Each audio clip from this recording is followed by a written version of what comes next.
Sudraba ekonomika Latvijā ir šobrīd dzīves realitāte un nepieciešamība. Visā Eiropā cilvēki noveco, un mēs neesam nekāds izņēmums. Kas nozīmē, ka cilvēkiem, kuri vēlās, un tā ir brīvprātīga izvēle, piemēram, sagaidot savus pensijas gadus, turpināt aktīvu dzīvi, turpināt būt daļai no aktīvā ekonomiskajiem procesiem, veidot savus uzņēmumus, iet strādāt kādus nelielus darbiņus, turpināt būt, kā saka, tajā dzīves burziņā. Un šobrīd mums, arī Latvijai, no tā arī ir ekonomisks labums. Labi, kad ir šādi projekti, kas apvieno ne tikai Latvijas seniorus, bet arī starptautiskas organizācijas, kuras dalās savā pieredzē un dalās ar rezultātiem.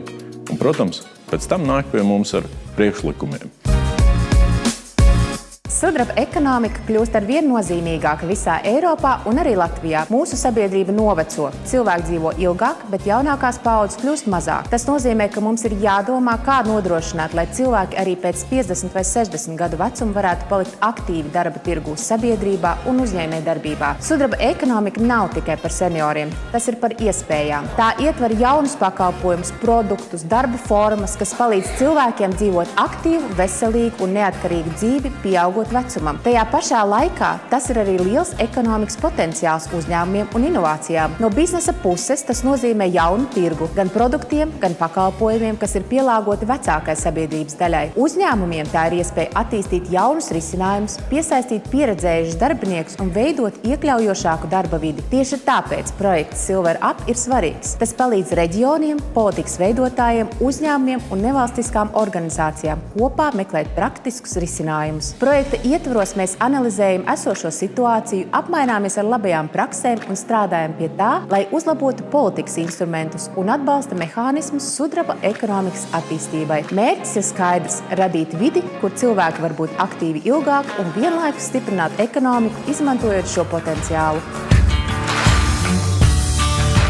Manuprāt, sudraba ekonomika Latvijā vēl nav pilnībā apzināts un izmantots attīstības resurss, lai gan sabiedrības novecošanās padara šo jautājumu arvien aktuālāku. Tas ir skaidrojams ar to, ka Latvijas sabiedrība vēl nav pilnībā novērtējusi faktu, ka sabiedrības novecošanās ir neatgriezenisks process un ka mūsu sabiedrība vairs nekad nebūs tik jauna kā agrāk. Un turklāt mūsdienu cilvēkiem jebkurā vecumā ir arvien augstākas prasības pret dzīves kvalitāti. Tāpēc ir svarīgi pārskatīt politiku un rādīt vairāk iespēju senioriem iesaistīties gan darba tirgu, gan mūža izglītībā un sabiedriskajā dzīvē. Starptautiski pasākumi šajā ziņā ir būtiski, jo tie ļauj mācīties no citu valstu pieredzes, veidojot iekļaujošo sabiedrību un sudraba ekonomiku.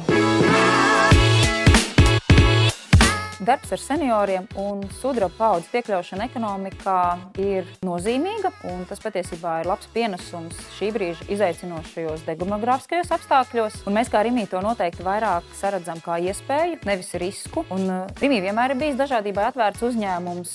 Mūsu vidū ir gan dažādu nacionalitāšu kolēģi, gan arī, protams, cilvēki dažādās vecuma grupās. Ja skatāmies šobrīd, tad diezgan liela daļa, tie ir apmēram 33% no mūsu kolēģiem, ir vecuma grupā 55+.